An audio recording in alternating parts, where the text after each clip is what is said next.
तो अखंड भारत का वो बहुत सपना देखते थे। अखंड भारत तो नहीं बना सकेंगे, वो खंड खंड भारत बना रहे हैं। जैसे कि वर्तमान की जब से सरकार आई है तब तक लगातार यूनिवर्सिटी कैंपसों में फीस वृद्धि हुई है और फीस वृद्धि होने के कारण जो गरीब तबके के बच्चे हैं शिक्षा से वंचित हो रहे हैं। इस तरह से प्राइवेटाइजेशन नरेंद्र मोदी की सरकार में हो रखा है। उन्होंने देश के अंदर सब चीज़ को जो बेचने का कारोबार कर रखा है, उसी में न्यू एजुकेशन पॉलिसी लाके शिक्षा को बेचने का भी काम किया है। मीडिया के लिए अभी आप क्या कहेंगे? अरे मीडिया को क्या कहेंगे, मीडिया गोदी मीडिया हो गई है। मोदी ने खरीद लिया है, खरीद के रखा है सारे मीडिया, इसीलिए गोदी मीडिया बोलते हैं हम। नई शिक्षा नीति के विरोध में सैकड़ों की संख्या में इस समय छात्र संगठन देश भर से जुटे हुए हैं। जंतर मंतर पे ये विरोध कर रहे हैं शिक्षा के सांप्रदायिकरण की, ये विरोध कर रहे हैं महंगी फीसों की। तो आइए हम इन्हीं छात्रों से ही जान लेते हैं कि विरोध किस बात का है। देश में जब इतनी खुशी चल रही है, टेलीविजन पे केवल आपको मंदिर का उत्सव दिख रहा है, तो ये छात्र क्यों नाराज है?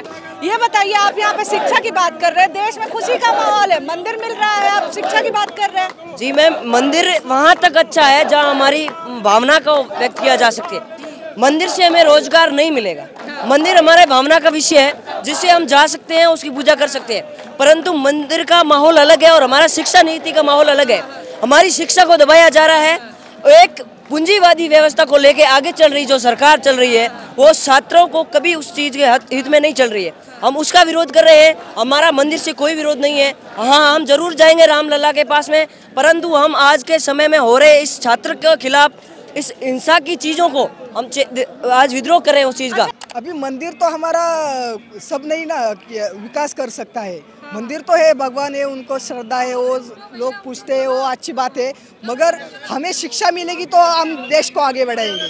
जो शिक्षा ही नहीं तो देश को कैसे आगे बढ़ाएंगे? अभी देखो, मतलब एजुकेशन को भी बेच दिए, सब तो बेच दिए, और यहाँ धर्म के नाम पे जो राजनीति होता है ना, गंदा राजनीति, तो उसको बंद करना चाहिए। नहीं बंद हुआ तो आगे चल के देश के अंदर में, अपनों के अंदर में खून की मतलब नदी बहेगी। आप सोचिए, जो एक मतलब कभी हिंदू राष्ट्र बनाने कहते हैं ना, तो अखंड भारत का वो बहुत सपना देखते थे। अखंड भारत तो नहीं बना सकेंगे, वो खंड खंड भारत बना रहे हैं। मतलब देश को किस तरह से बांट रहे हैं आप देखिए कॉमरेड। तो ये अभी यदि हिंदू राष्ट्र बनेगा तो मुस्लिम कहाँ जाएंगे, तो उसके बाद में क्रिश्चियन कहाँ जाएंगे, सिख कहाँ जाएंगे। तो ऐसे करके ये देश को किस तरह से बांट रहे हैं। तो हिंदू के अंदर में फिर उनके आ जाएंगे छोटे जात, बड़े जात, दलित, तो वो फिर एक बन जाएंगे। तो ये ऐसे के देश को पूरा बर्बाद हो जाएगा। तो इस देश को बचाने के लिए हम लोग स्टूडेंट लोग एकता होके, और देश की जनता भी सोचना चाहिए, जो इस तरह का सोच को हटाना चाहिए। Like we have no problems with mandir, constructing masjid. We don't have any problem. We don't give a shit. But the problem is constructing a mandir and doing the inauguration program, and the construction all were taken over by the government. The government was वो लोग कर रहे थे. The government act as a religious body, a puppet. So that's why we are against that. And the things happened, we all know. We can't forget the history. ये बताइए कि अभी हम यही बात कर रहे थे कि इस समय तो देश में उत्सव का माहौल है, कहा जा रहा है सबसे बड़ा मंदिर का मुद्दा है, तो ऐसे में आप शिक्षा का मुद्दा क्यों उठा रहे हैं? जैसे कि वर्तमान की जब से सरकार आई है तब तक लगातार यूनिवर्सिटी कैंपसों में फीस वृद्धि हुई है और फीस वृद्धि होने के कारण जो गरीब तबके के बच्चे हैं शिक्षा से वंचित हो रहे हैं।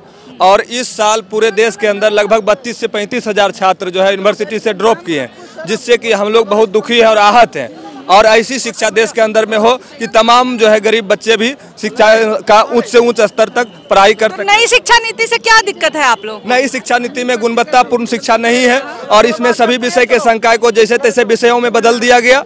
और दूसरे रूप में इसमें फीस वृद्धि हुई है और यूनिवर्सिटी कैंपस में नए तरह के कोर्स जो है वो सारे यूनिवर्सिटी में आवे और मुफ्त हो, जिससे कि तमाम छात्र पढ़ने में आसानी हो, सुविधा हो। इस तरह से प्राइवेटाइजेशन नरेंद्र मोदी की सरकार में हो रखा है। उन्होंने देश के अंदर सब चीज़ को जो बेचने का कारोबार कर रखा है, उसी में न्यू एजुकेशन पॉलिसी लाके शिक्षा को बेचने का भी काम किया है।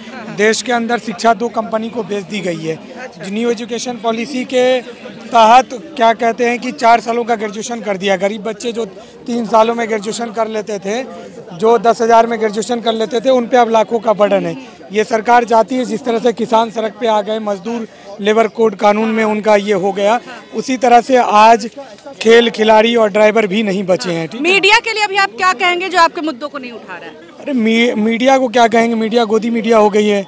आपने देखा होगा नरेंद्र मोदी के साथ जो मीडिया वाइट ले रहे थे अक्षय कुमार के साथ, आम कैसे काटा जाएगा, आम कैसे चूसा जाएगा, वैसे आप जैसे मीडिया को तो वो बुलाते नहीं है जो सवाल कर सके कि देश के अंदर किसानों के लिए क्या होना चाहिए और मजदूरों के लिए क्या होना चाहिए। अभी तो सर मीडिया तो गोदी मीडिया बन गया, सभी तो आरएसएस मोदी ने खरीद लिया है, खरीद के रखा है सारे मीडिया, इसीलिए गोदी मीडिया बोलते हैं हम। Because the media is also having not guts to show that. That is the main problem. If they are feared to speak against the RSS BJP agenda that the government is trying to put forward. Because of that, no one is trying to, no one is giving it in the social medias. But we have a history of revolutionary movements that happened. So even though today or tomorrow we will come outside and the sounds of the thousands of students will be heard, and this will be a success. Jantar Mantar पे हम मौजूद हैं। आपको माहौल की गर्मी भी नजर आ रही होगी कि किस तरह से जो सिक्योरिटी फोर्सेज हैं वो यहाँ से प्रदर्शनकारियों को हटा रही हैं, मीडिया को हटा रही हैं। कारण क्या है? दरअसल यहाँ पे प्रदर्शन चल रहा था छात्रों का। देश भर के छात्र संगठन यहाँ पे आए हुए हैं नई शिक्षा नीति यानी कि न्यू एजुकेशन पॉलिसी का विरोध करने के लिए। 2020 में ये पॉलिसी आई। छात्रों का आरोप है कि कोरोना के वक्त में हमारे ऊपर ये पॉलिसी थोप दी गई। इससे शिक्षा का निजीकरण हो रहा है, सांप्रदायिकरण हो रहा है, फीस वृद्धि हो रही है, शिक्षा ढंग से नहीं मिल रही है। तो अभी आप देखिए पूरी बैरिकेडिंग आपको दिख रही होगी, आपको विजुअल्स में ये भी दिख रहे होंगे कि पुलिस वाले किस तरह से छात्रों को हटा रहे हैं। यहाँ पे हम आपको बता देते हैं कि देश भर से छात्र जुटे हुए हैं, कोई राजस्थान से, महाराष्ट्र से, बिहार से, हर जगह से। और यहाँ पे रैली हुई और नाराजगी साफ साफ देखी जा रही है। हर उम्र के, हर तरह के छात्र यहाँ पे मौजूद है, छात्राएं यहाँ मौजूद है। इतनी बड़ी संख्या में प्रदर्शन होता है लेकिन आपको खबर नहीं नजर आ रही होगी कहीं भी। आपको कहीं भी किसी भी टीवी चैनल पे ये नहीं नजर आ रहा होगा कि देश के छात्र इस समय कितने परेशान हैं। हम आपको यही बता दें कि छात्रों ने हमसे ये कहा है कि हमें मंदिर से कोई दिक्कत नहीं है, लेकिन हमें शिक्षा भी तो दो, हमें रोजगार भी तो दो। समस्या यही फंस जा रही है। जो मंदिर का समर्थन करने वाले छात्र हैं वो भी यहाँ अपनी नाराजगी जता रहे हैं। कारण है कि उन्हें मंदिर के साथ साथ शिक्षा भी चाहिए।